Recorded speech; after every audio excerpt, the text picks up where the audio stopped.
Kita beralih ke informasi lainnya dari Jakarta. Pemirsa, Komisi Pemberantasan Korupsi hari ini kembali memanggil Gubernur Bank Indonesia Burhanuddin Abdullah terkait kasus penyalahgunaan aliran dana BI. Burhanuddin kali ini diperiksa sebagai saksi.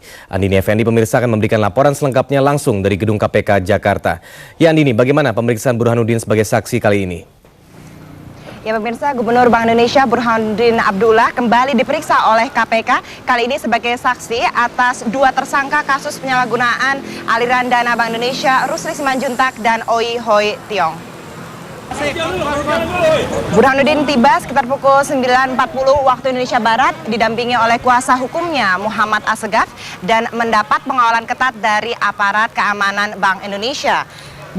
Burhanuddin periksa sebagai saksi atas dua tersangka yang telah ditahan, yakni Direktur Hukum Bank Indonesia Oey Hoy Tiong atas kasus bantuan dana hukum kepada mantan pejabat Bank Indonesia sebesar 98,3 miliar dan Kepala Biro BI Surabaya Rusli Simanjuntak atas kasus aliran dana Bank Indonesia ke sejumlah anggota dewan sebesar 31,5 miliar rupiah. Keduanya telah ditahan 14 Februari lalu dan bersama Burhanuddin ketiganya ditetapkan sebagai tersangka akhir Januari lalu. Pemirsa, sebelumnya Burhanuddin telah diperiksa oleh KPK pada tanggal 20 Februari lalu sebagai tersangka selama 8 jam.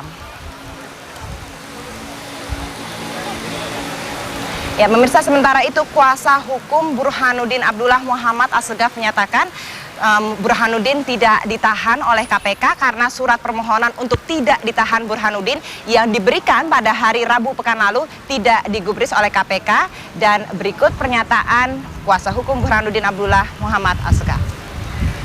Ya tidak perlu, KPK tidak perlu menjawab surat kita.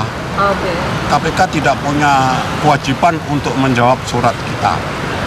Tapi dengan pada pemeriksaan lalu tidak dilakukan penahanan, itu sudah harus dikatakan sebagai jawaban terhadap itu.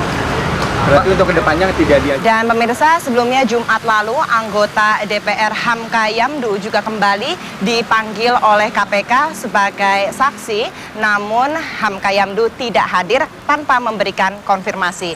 Demikian yang dapat dilaporkan dari KPK. Kembali ke Anda, Tommy Cokro di studio. Andini, terima kasih pemirsa, laporan langsung dari Andini Effendi dari Gedung KPK Jakarta.